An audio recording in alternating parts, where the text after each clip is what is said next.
Hello, my darlings, and welcome back to Radio Wasteland, your favorite paranormal show. And I am your host, Chauncey. Normally I have my sidekick here, Sean, but he has claimed to have Lyme disease. I am not entirely sure if he really has Lyme disease or if this was just the most whacked out thing his feverish brain could come up with, because a couple weeks ago I was talking about being sick and that some sort of illness resembling food poisoning was going around. So I'm guessing that this is what he has, but I don't know. Maybe he has Lyme disease. I don't know. So filling in for Sean tonight is our producer, Jared. Well, hello. Hello, Jared. And Jared, I see you got your ears lowered. I'm not sure what that means. It means you got a haircut. Ah, yes, I did. I used to have very long hair, and now I have very short hair. Now you're all pretty. I know, right? Totally. Is it so that you can get some ladies? That might have something to do with it. Yeah, it tends to be, you know. Frankly, if we lived in a world without the possibility of dating, I would probably just be a totally just disgusting human being. So marriage for the past 14 years has done a lot for my cleanliness routine, I guess. So I had an interesting weekend this weekend. I went to the Sikh Festival in Anderson. For those of you who don't know, we come out of Redding, California. We're on a station, KCNR, AM 1460. And just south of Redding, there's a town called Anderson, and it's a small town, pretty much a farming town.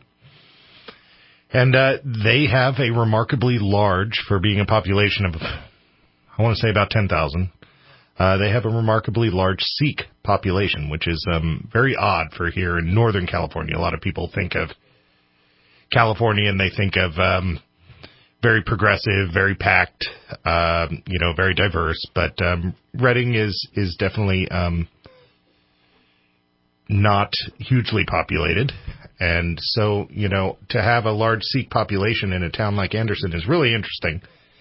And so going to this thing was really interesting. They're there and, they're trying to share that they're all about nonviolence and stuff like that. And it was really impressive that the town all turns out and they're giving away free outfits for the ladies. My wife got a cool Sikh dress. And they were giving away turbans for the men, wrapping them up in turbans. And the only reason why I didn't do it is because I hate hats, and I felt it would be horribly rude of me to pull that thing off my head in a fit of rage after 5 minutes. And so the interesting part that pertains to this show is that I'm walking out, and parked right at the front is this woman with a bunch of signs about geoengineering and chemtrails and all this stuff. And I think, oh, well, that's interesting. That's going on here locally. I should get some contact information. And I go up there and I'm just all, hey, do you have any contact information that I can take with me? And she's all, oh, yeah, here, and why do you want it? And I'm just all, well, I have a show here locally. And she's just all, I know. And I'm just all, and she's just all, yeah, what's your name again? And I say Chauncey, and she says, Chauncey, yeah, I listen to your show every Monday. And she said, you just had on Matt Landman, which we did, talking about geoengineering. And her name was Lori. And so if Lori, if you're out there, if you're listening, well then, thanks for listening. And I remember meeting you in the parking lot at the Sikh Festival in Anderson. Aside from that, my flavorful apocalypse is coming along quite nicely. I harvested my parsley. So, for those of you who don't know, I'm trying to slowly train myself to be a doomsday prepper, but I also work constantly and have next to no free time. So it's I grew an herb garden, and I keep getting made fun of that the apocalypse is going to be very flavorful. So on Mother's Day, I trimmed down my parsley plant and made a bunch of pesto.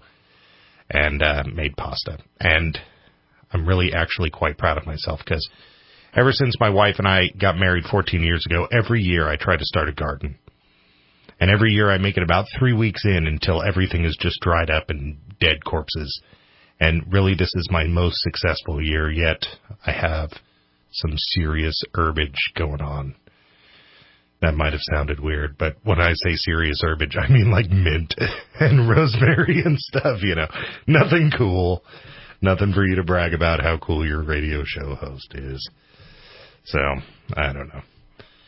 So, our guest tonight, it's been a regular topic for us here for a while. We've been hitting quite a few UFOs, but our guest tonight is definitely an expert in the UFO field. We have the truth seeker of Roswell, Dennis Balthaser.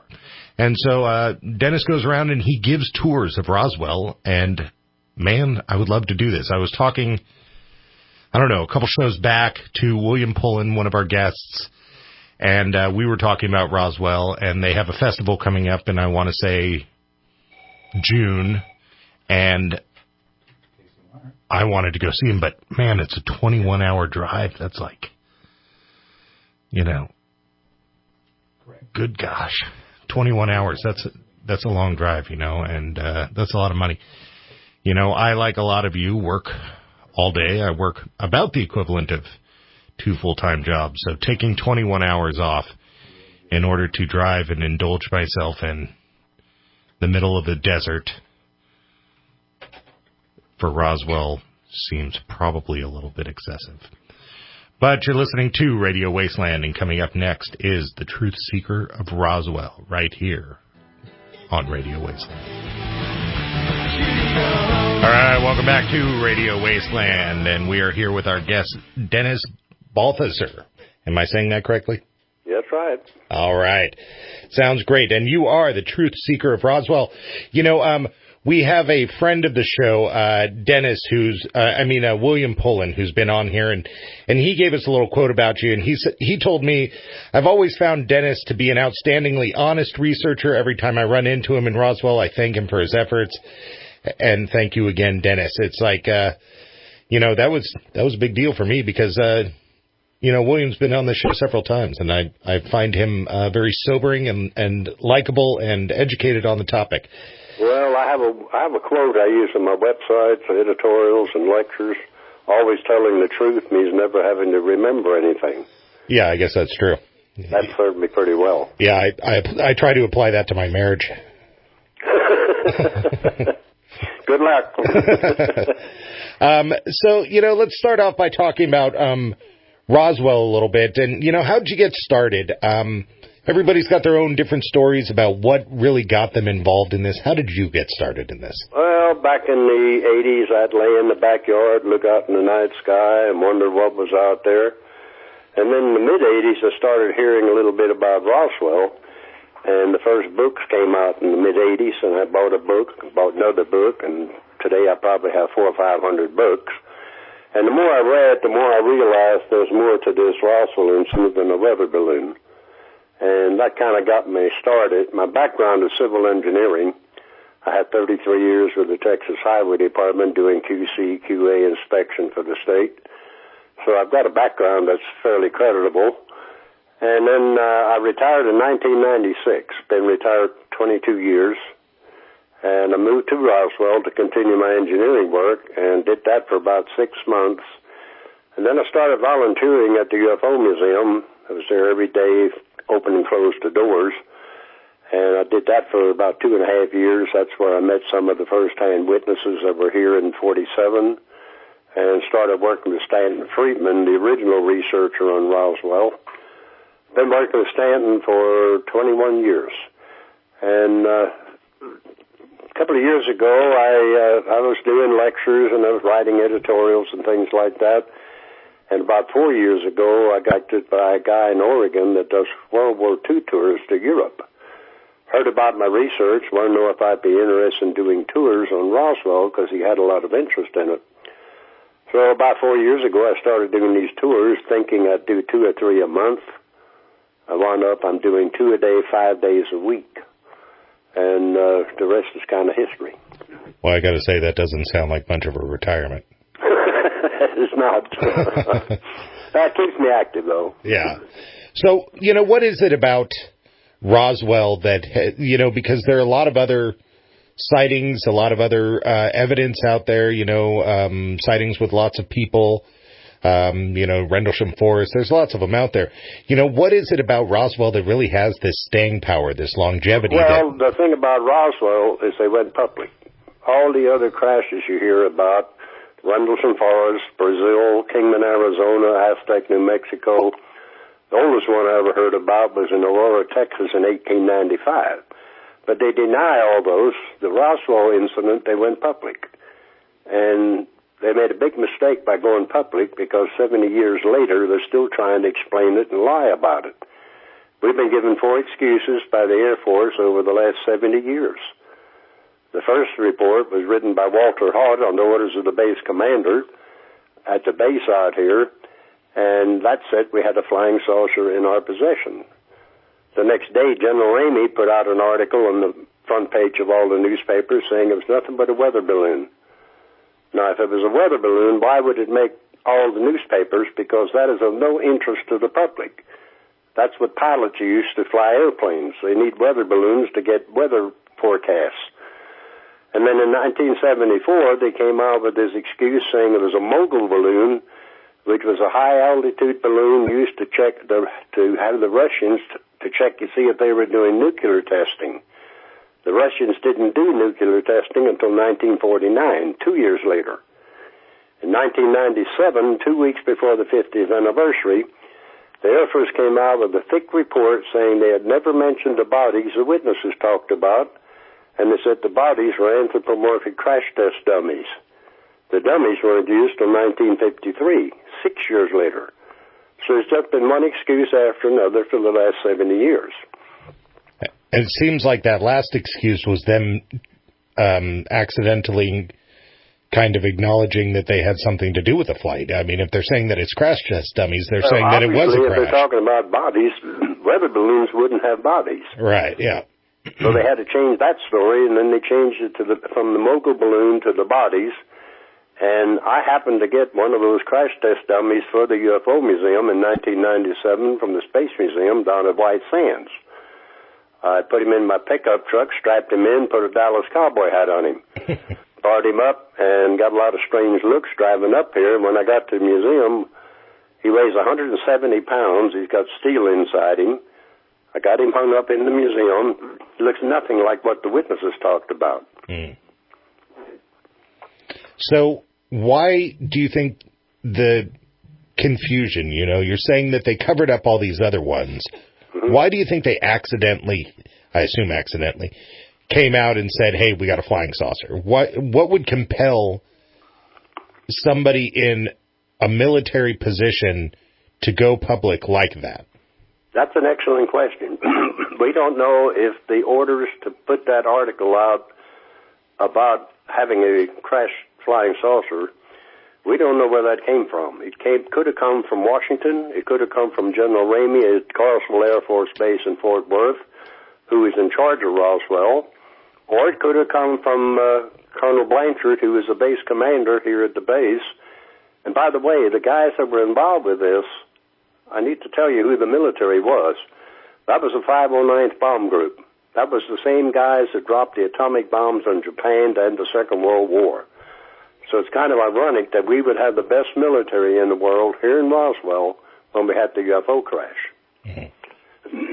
I guess so what is that, the Enola Gay? Is that the Enola Gay was actually in Roswell after they dropped the bombs. I have a picture of the Enola Gay out here at the hangar, at one of the hangars at the airport.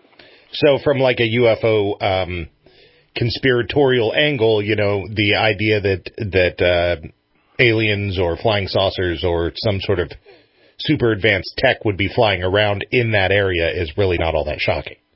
Well, you got to stop and consider the atomic bomb was tested 100 miles from here at White Sands in 1945. Mm-hmm. So were they sitting out there looking in, wondering what are these clowns on Earth up to? Yeah, they may have been observing us. I don't think they're here to harm us in any way. They've had every opportunity and haven't done it. But I do think they're keeping an eye on us. Humans don't have a good track record. Ever since time began, we've been known as war people. Oh, yes. That's not a good record. So I think they're probably keeping an eye on us so that we don't self-destruct.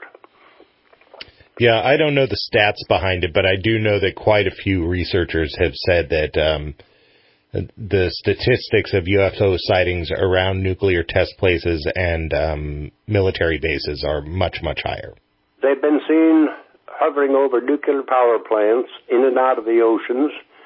A couple of years ago, and again more recently, UFOs hovered over 9 nuclear missile silos in Malmstrom Air Force Base in Montana and shut down the missile system. And when they left, the system came back online. So I really believe they're keeping an eye on us. I don't think they want us in their neighborhood with nuclear weapons or the attitude we have. Right, right. So have there been a lot of sightings in Roswell since then? No. I belong to a couple lists on the Internet, and there's probably not a week goes by that there's not somewhere between 25 and 75 sightings somewhere in the world. Mm-hmm. Now, by sightings, 90% of those are explainable. Mm-hmm. They're either our own stuff, or they're clouds, or they're planets, or balloons, whatever. It's the 10% we're interested in. But sightings, you have to be careful with, because... And now with the Internet, you can take pictures and redo them. You got to be really careful on how you look at this now. Yeah, it seems like a lot of people are out there trying to trick people for viral marketing and for clicks and for money. And sure. You know, we had a guest on here, Ryan Sprague, and we were talking about, you know, making money from this UFO thing. And Ryan was basically making the point, like, if your goal is to make money, this is probably not your field. Well, that's true. The first time in my 35 years of doing research, I'm making a little money by doing these tours, but I give people a lot of information about the town of Roswell, because there's a lot here that people don't know about. In addition to the UFO event, we had a German prisoner of war camp here in the 1940s, 4,800 German prisoners. Oh. Most people know nothing about that. We got a couple statues from the Old West at downtown from Pat Garrett, who shot Billy the Kid, and John Chisholm, the biggest cattleman of all times. So I gave a lot of history about the town also. Well, we're coming up on our first commercial break here. When we come back, I'd like to talk to you more about the tour and find out really what that entails. Okay. You're listening to the Truth Seeker of Roswell, Dennis Balthaser, here on Radio Wasteland. Come on back. All right, welcome back to Radio Wasteland and our guest, the Truth Seeker of Roswell, Dennis Balthaser. So, Dennis, you know, I find the idea of the tour of Roswell to be just like great fun. I would love to do this. So, you know, what does this tour entail? Well, you go to the website, www.roswellUFOtours.com. That's all the information you need. One of the links is an availability calendar, and since I'm doing 2 a day, 5 days a week, people book way in advance. I've already started booking into November. I have a lot of dates open, but that's as far ahead that I'm booking right now. How many people are on each tour? 4 on the tour. I don't like buses. People are sleeping or talking, and I can't get them in the residential area, so I limit it to 4 people personally, so I can do personal tours. If people have questions, I can answer them. Mm-hmm. I give them plenty of time to take pictures or ask questions. And there's about 20 different locations that we cover. The tour lasts about 2 to 2.5 hours, depending how many questions they have and pictures they take. But most people, I've been on TripAdvisor, something like 204 excellent reviews on TripAdvisor, which has really been humbling for me that the people are really enjoy it that much. Well, my day job is internet marketing, and I got to tell you, that amount of good reviews on TripAdvisor is nothing to scoff at. We have several museums in town for a little town. We have 4 or 5 museums. We go by each one of them. I hand out brochures for each of the museums so they can go by after the tour or before. I go by the Roswell Daily Record newspaper, which broke the story. Robert Goddard was the pioneer of rockets. He was here in Roswell in the 1930s as a museum with his workshop recreated. German prisoners of war were here in the 1940s. They built an iron cross out of rock. And I show that and talk about how that developed. Go through the historical district of Roswell, show them some of the older houses that were here in the early 1900s. Several of the statues downtown, John Chisholm, the Chisholm Trail, Big Cattleman, and Pat Garrett that supposedly shot Billy the Kid. Go by former Sheriff Wilcox's office in county jail, where the rancher came when he found the debris and got the military involved. Ballard Funeral Home is where the mortician Glenn Dennis worked in 1947 and was contacted by the military hospital asking for hermetically sealed children's coffins. We go out to the base. They go by Commander Colonel Blanchard's home, who was the base commander and head of the atomic bomb group. The Army Airfield Fire Station, the Flight Operations Building, where some of the debris was loaded on airplanes by one of the witnesses I talked to. Hangar 84 is still there, as are several other hangars, and 84 is the one where they kept the bodies for a short time before most of it was shipped out to Wright-Patterson Air Force Base. And then the Chaves County Administration Center, which was the former St. Mary's Hospital, where two Catholic nuns saw something from the upstairs window one night and believed it was an airplane on fire. But the thing about the tours is the fact that I knew some of these witnesses that were here in 1947. I had long conversations with several of them, so I've got insight that you don't get by reading a book or going to the museum and reading an affidavit or a testimony. I actually knew these guys. Right. I had long conversations with them. So it's a well-rounded tour, not only including the UFO event, but a lot of the history of Roswell itself. Out of curiosity, about how big is Roswell? Close to 50,000. Oh, that's we're right at 50,000. That's a lot bigger than I was thinking, actually. And we're 200 miles from anywhere. We're right. 200 miles from Albuquerque, El Paso. Lubbock, Texas is about 170 miles, so we're out here in the middle of nowhere.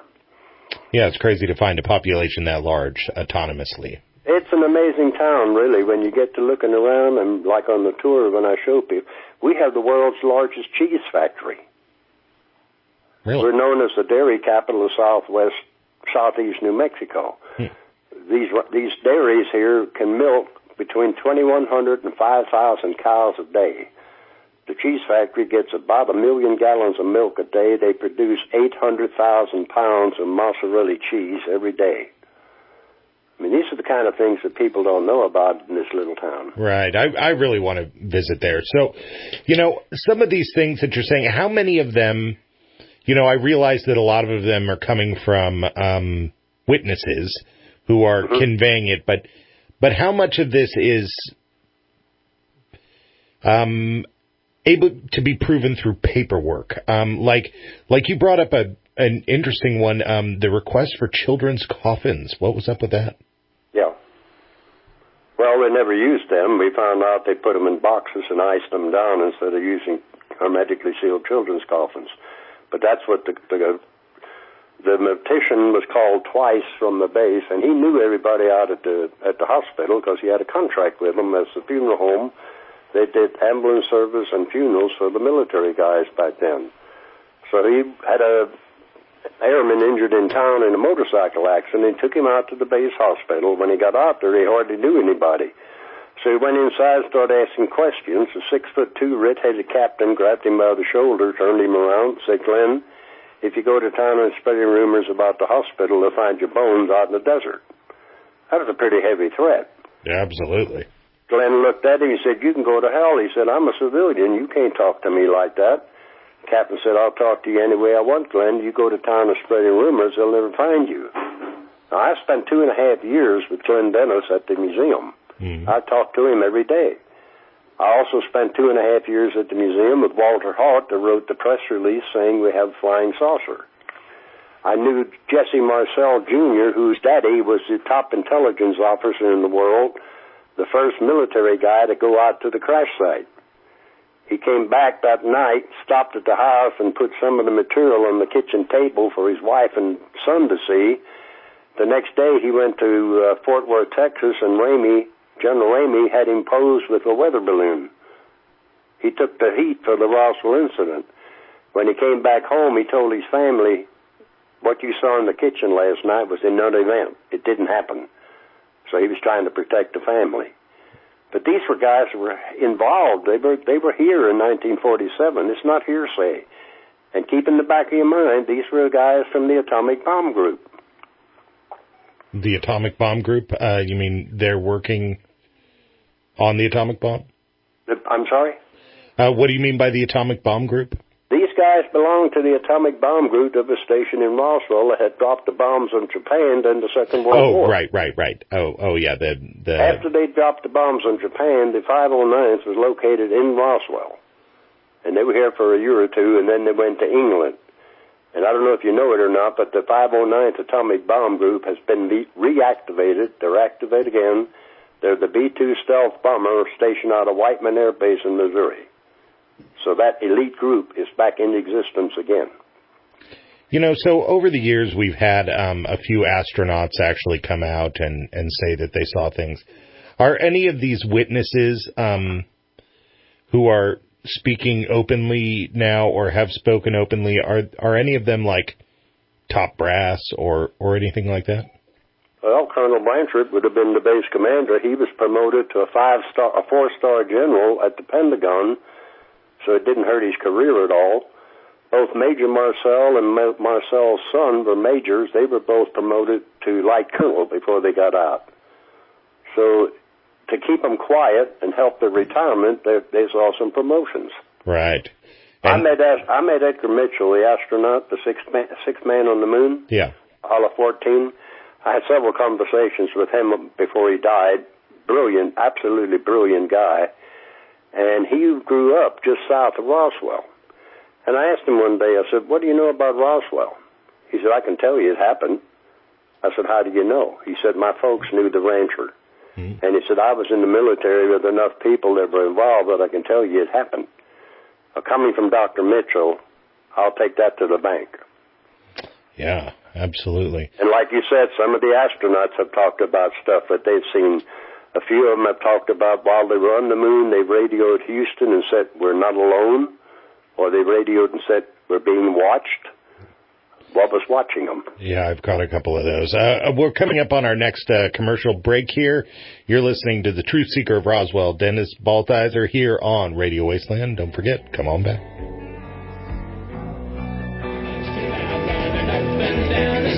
All right, welcome back to Radio Wasteland and our guest, the Truth Seeker of Roswell, Dennis Balthaser. So, Dennis, I really appreciate when I have guests on that, I got into this because I was skeptical but really interested, and I really enjoy when I have guests on that are really sort of nuts and bolts researchers.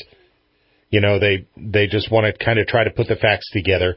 Mm-hmm. But you've been doing this for so long and putting so many of these facts together, I can't help but to ask you some speculative questions. Well, and that is, do you think that it was a government craft, or do you think it was alien? Well, I think if it was a government craft, we've been in so many conflicts over the years, for the last 70 years, surely we would have used it by now, because the advantage to the military would be amazing. The maneuverability, things, the speed of them, and things like that have been reported. I just don't believe it's ours. And I don't have any, I can't prove anything. I don't have a piece of metal. I don't have an alien I can show you. But I put my confidence in these guys that I met that were here, that were involved with it, that were top military people at the time at the Atomic Bomb Group. So the bottom line is something happened in Roswell 70 years ago that's still being covered up. And to me, that's the bottom line. And for me, I want to try to find the truth. I'm 76 years old. I probably won't live long enough to know the truth. I don't look for disclosure in my lifetime because of my age. But I really hope that young people will get the truth, one way or the other. And I can go either way. If it turns out not to be aliens, that's fine. I'll go fishing.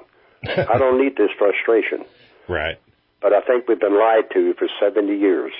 Well, this prompts the next speculative question, and that is, why do you think they're lying to us about it? I think it's control. Our government won't admit to anything they can't control. They can't do anything about it. If this has been going on as long as we think, I mean, I've seen tapestries and artwork from the 14th century that the artist put what looks exactly like a UFO in the artwork. You go to the Bible, the book of Ezekiel talks about flying fiery wheels. So I think this has been going on for a long time, and our government won't admit to it. The reason you don't hear much about it from other governments is because the United States gives nearly every country in the world foreign aid. If they start talking, they can pull that foreign aid. So they have a control over this thing. And I think they've lied about Roswell so long, they have themselves in a corner. Back then, panic would have been a real thing. Mm-hmm. You may be familiar with Orson Welles' War of the Worlds. Of course, I listen to it at least once a year. People committed suicide over that radio show. They believed it. I don't believe that today. People are more educated today. I don't think panic would be a problem. I think it might be a problem for religions. It might be a problem for the financial world because it would change everything we know. But I really believe that it was extraterrestrial. So do you think that our government, and once again for our listeners, this is all speculative at this point. I don't want to put any of these beliefs on you because I totally respect your nuts and bolts research. But do you think that our government has any involvement with them, or because you're saying that? Well, there's been a case where Eisenhower supposedly had a meeting with them out at Murak, which is Edwards Air Force Base today, and made an agreement with them that if they could abduct people as long as they brought them back where they had found them and they had no memory of it in exchange for technology. And you look at the technology we developed in the last 50 years, where did that come from? I'm not saying it was E.T., but you have to really wonder, where did we get all that technology so fast? I know the space program has had a lot to do with it, with all the new stuff we have. Our military is probably 20 years ahead of us on the calendar. We don't use anything in our daily life that the military hasn't already used. Right. Oh, yes, I don't doubt that. So there's a lot of people out there who kind of feel like we're being slowly fed the idea that there's life out there, this sort of concept of slow disclosure. I think that's true with movies and TV shows. They give you bits and pieces of information. I really don't think they know how to disclose it because they don't. Who in our government is going to admit they've been lying for 70 years? That would be a political disaster to admit that. But I do think, if you saw the movie Independence Day, when the president was at Area 51, he said, "How long has this been here?" That's probably a true statement. Oh, yeah. Yeah, that it's... I don't believe the presidents are in on it. The president doesn't have the security clearance or the need to know.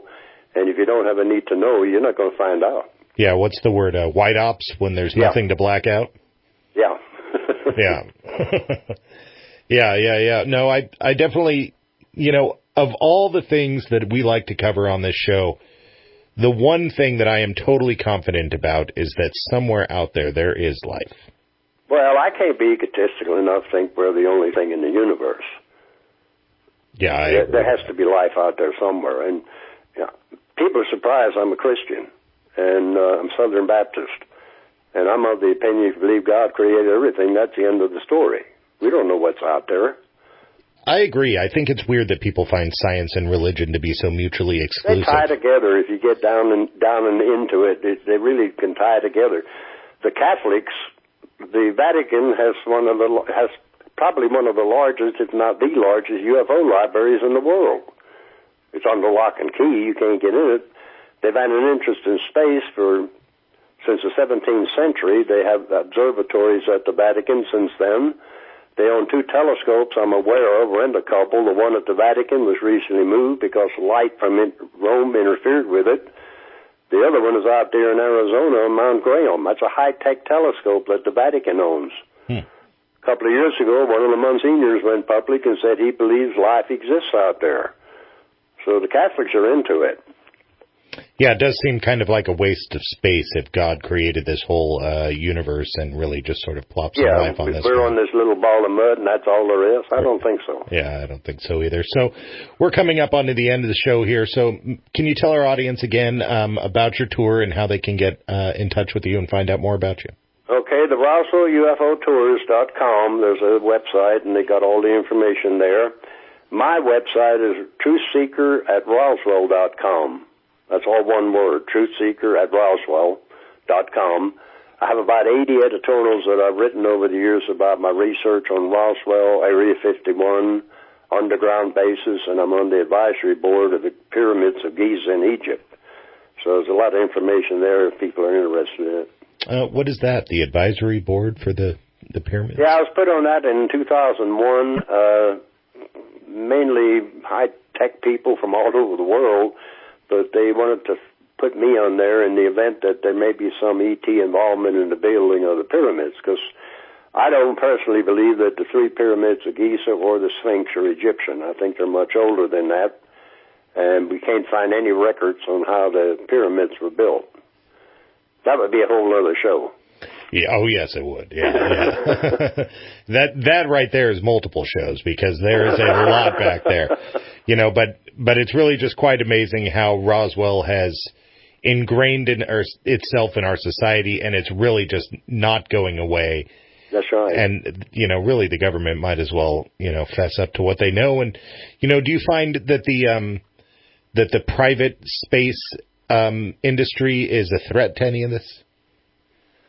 The private industry? I don't think so. No, you think that they're bought and paid for? Well, probably to a certain point, yeah. Well, you know, I had a lot of eggs in that basket, hoping that we would find out something from Elon Musk or some of this private industry, but I think you're probably right. Yeah. All right. Well, you've had some good questions. I really appreciate it. This has been a good interview. Oh, well, I appreciate it too, and many times I do interviews and they have no idea what they're talking about, and this one was good. Oh, well, this is definitely one of my many hobbies. Well, thank you very much for being on the show. You've been listening to the Truth Seeker of Roswell, Dennis Balthaser, here on Radio Wasteland.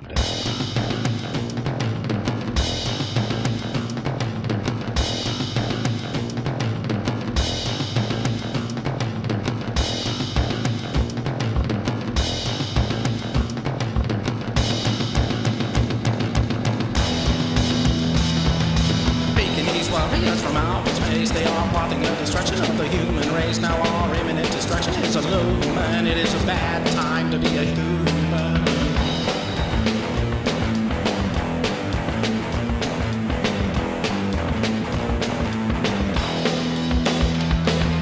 Spaceship stickers reading Earth above star, broadcasting the beacons of your red star. People pointing to the sky and wanting answers, say, oh my God, that dark cloud is made of flying saucers.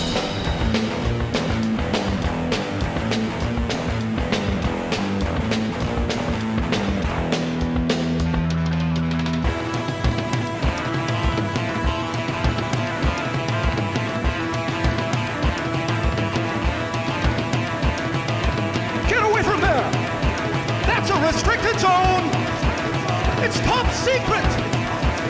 That's a security phone! UFO, there goes another UFO. Hey, over there, it's a UFO. That's a long cold daddy in a UFO.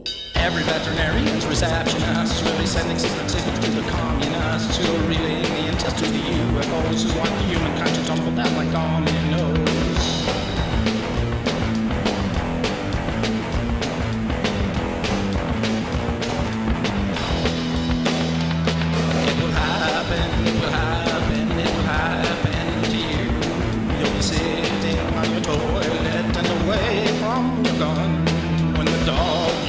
Trusted will betray you.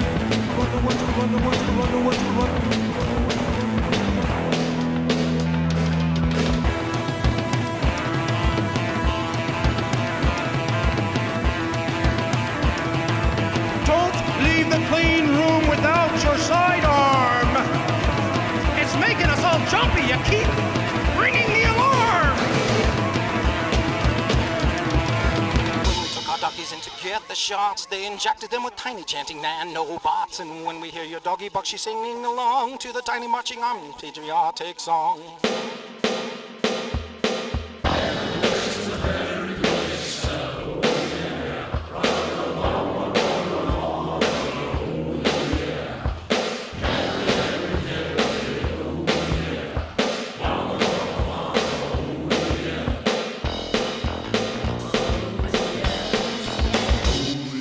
Mama is the queen of the sleazy Pekingese, and her minions call her Christopher Short.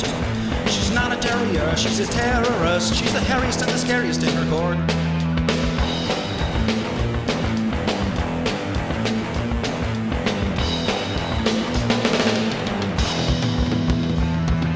The Chow and the Chihuahua, the Boxer and the Doxer, Puff, Pound and Poodle, the whole kit and caboodle.